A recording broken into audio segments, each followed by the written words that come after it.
Welcome back, everyone, to 1023 Yoga. You've arrived. In today's segment of Guns and Poses, we're going to be rolling out, and I'm not talking about a deployment. I'm talking stress, tension, trauma, and shit you carry in the tissues of your body. We're going to be rolling that out, and I'm going to show you how. Let's get started.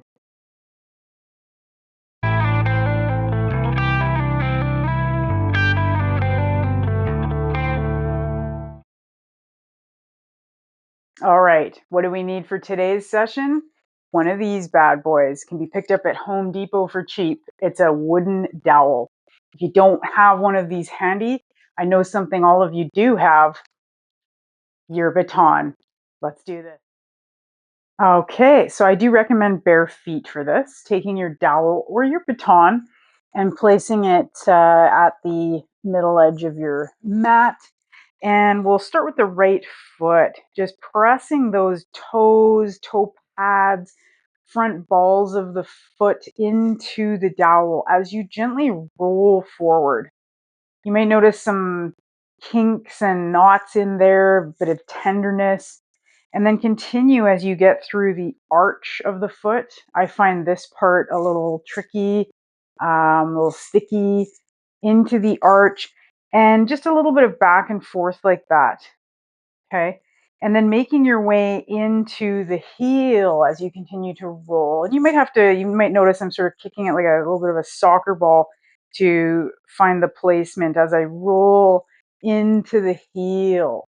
And you can even lift those toes up so that you're getting into the back of the heel bone where the Achilles tendon connects. You can often get Achilles tendonitis in this area, very painful, very irritating. This is a nice way to massage that heel bone. And then coming back the other way. So now I'm pressing into the heel, rolling through the arch, rolling through the top of the foot area and the pads of the toes. Good. And then you can kind of speed it up. You can slow it down.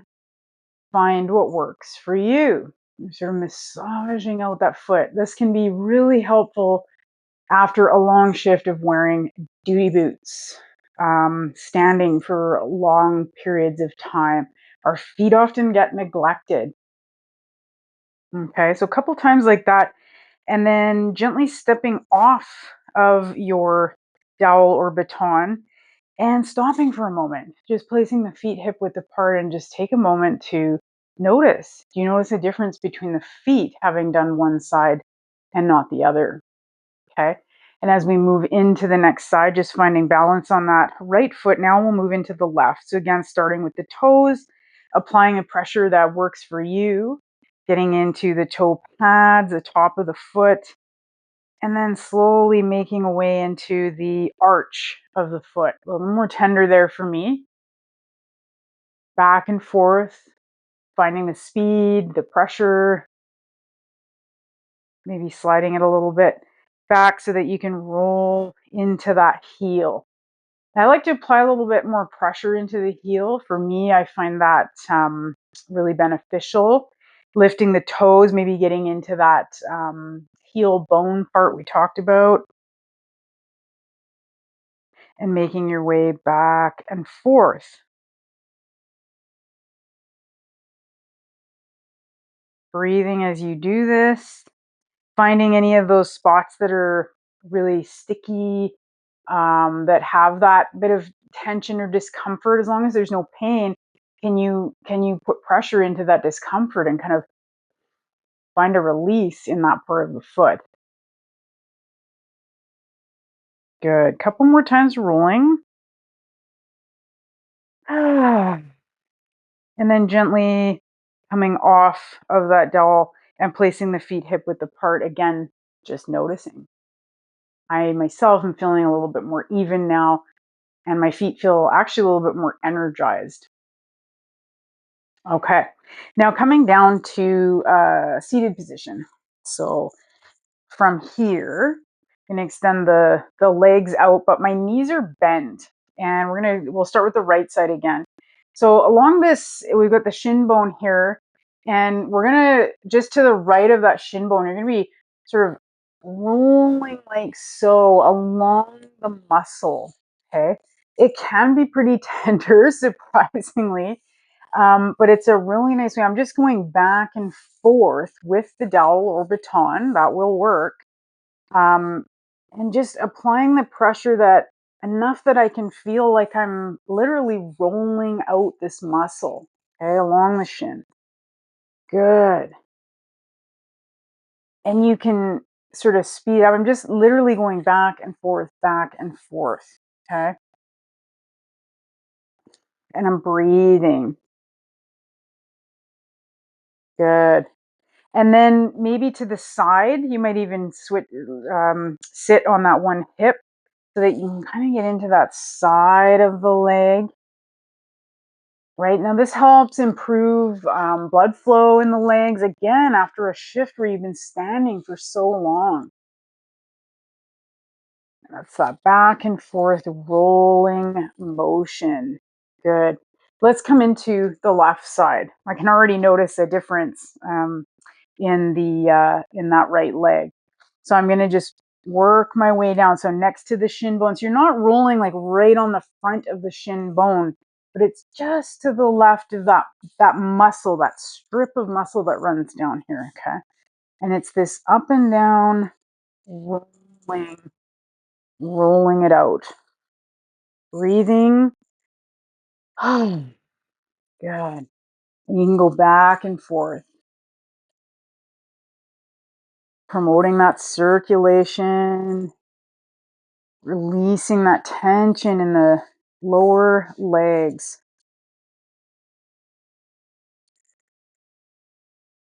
Good. Slowly working your way to the side of the legs. You might come onto that opposite hip, working your way down.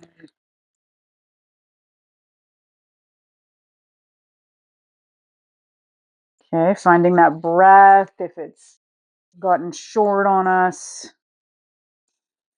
Maybe sighing it out as you roll.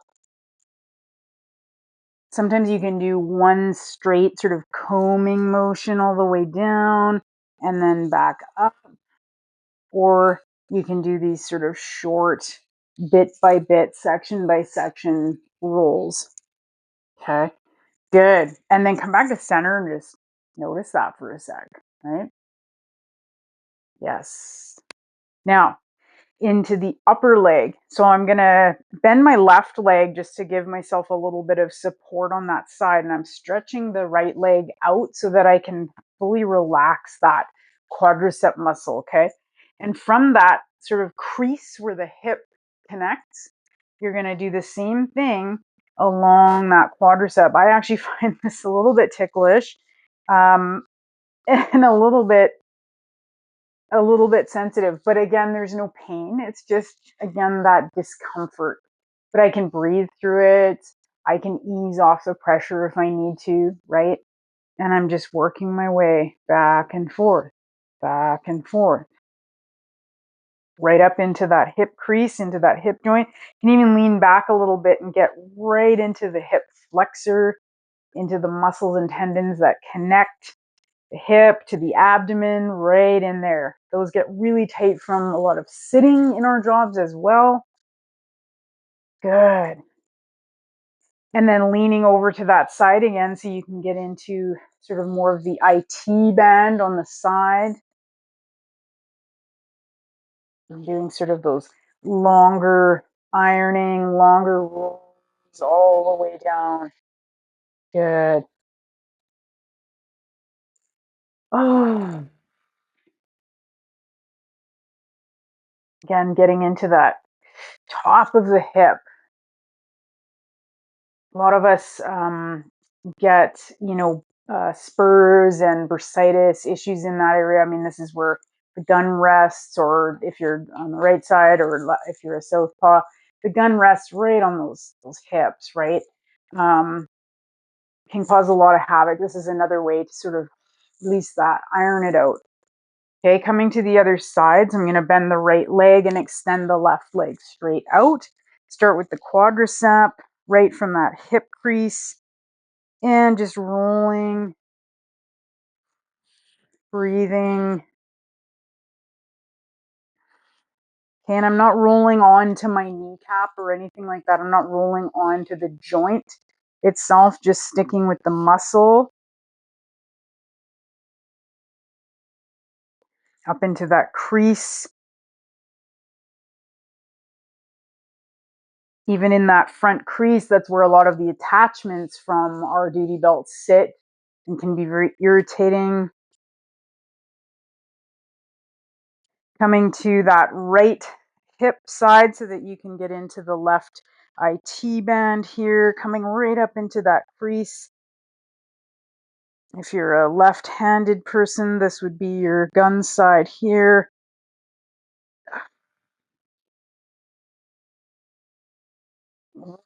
Bit by bit by bit.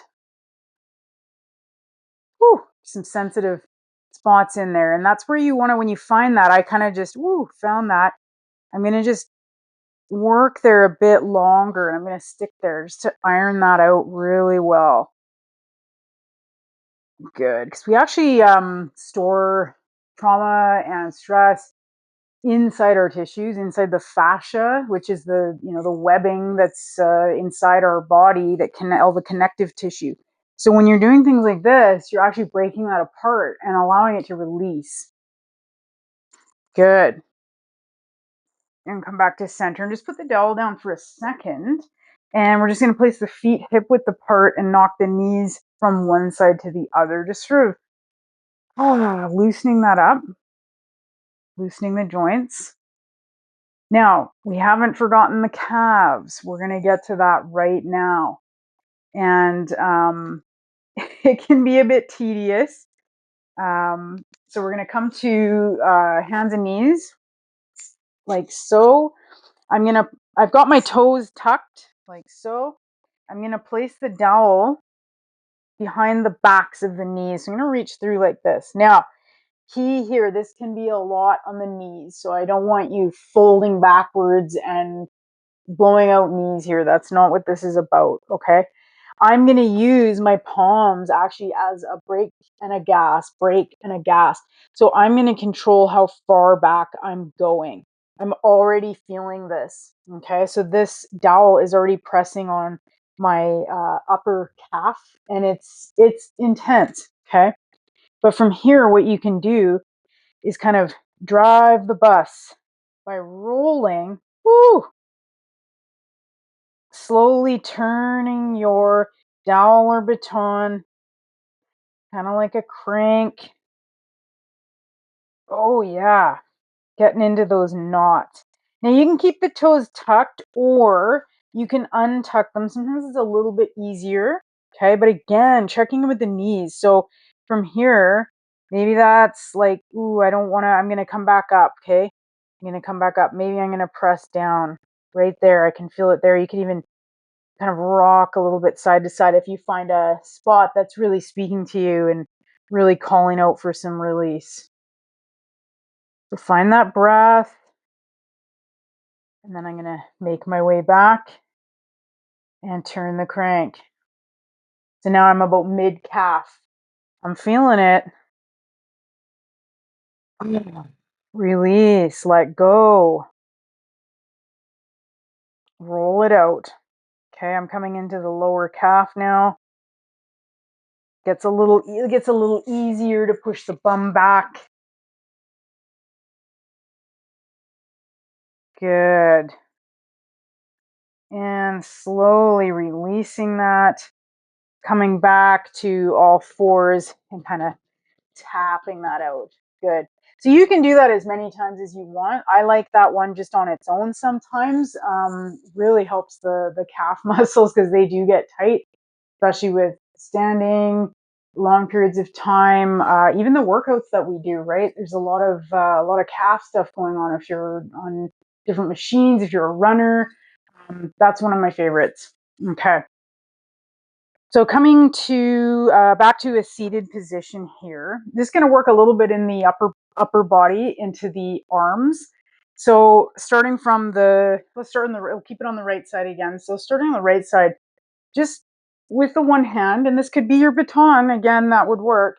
I'm just sort of ironing up and down through that bicep muscle. I'm going to come to the outside. And you're kind of just up and down, these sort of short, quick motions. Okay. I might take it underneath and sort of get into the triceps. Is it a bit awkward? Yeah, it is, right? I mean, hey, we'd all rather just go get a massage at a massage studio, right? But sometimes this is what we can do. And here I'm resting this on the ground so that I have a bit of leverage, like so. Okay, good. And then let's switch sides. We'll stick with the upper arm again into that bicep. Just these short and quick motions. Finding, oh, there's a spot there, right? And then, okay, so work into that spot a little more. You can slow it down. Working your way down. Okay, and then to the outside of the arm as well, that outer shoulder. Good. Again, this is so good for releasing trauma from the tissues. It's also good for promoting blood flow, anything stagnant. Okay, and that underside into the tricep. Again, I'm going to wedge this into the ground and sort of use that. Good.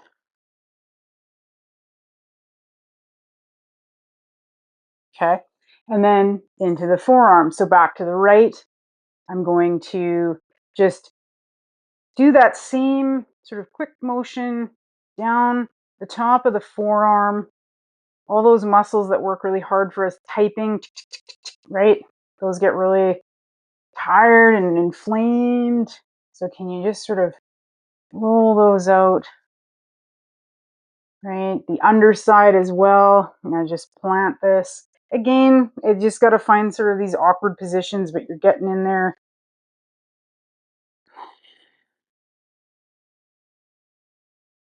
Good. And over to the other side.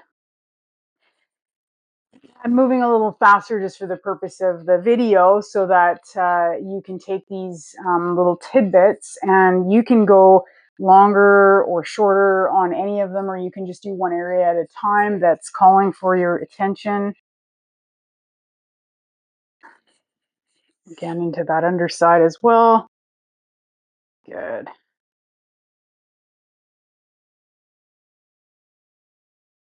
Feels good. We don't often pay attention to some of these muscles, right? And like I say, they're busy typing for us all day, right? If it's been a day on the range, you're using your forearms and your upper arms to hold firearms. This is a great release. Okay. So from here, just to be centered, I'm just going to take this to the top of my chest and kind of just work both sides of the pectoral muscles just to give a bit of evenness. You can kind of work on one side.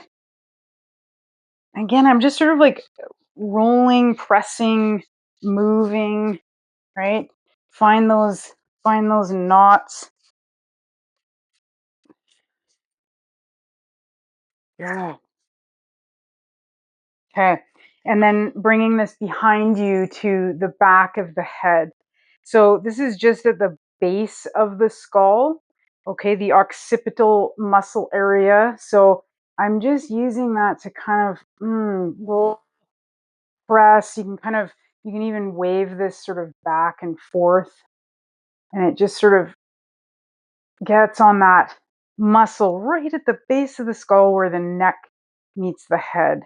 Okay. It can feel really nice to close the eyes. I'm kind of turning my head and getting into each side of the muscle. Yeah. Breathing. Letting it go. You can do this one lying down as well. That's another option.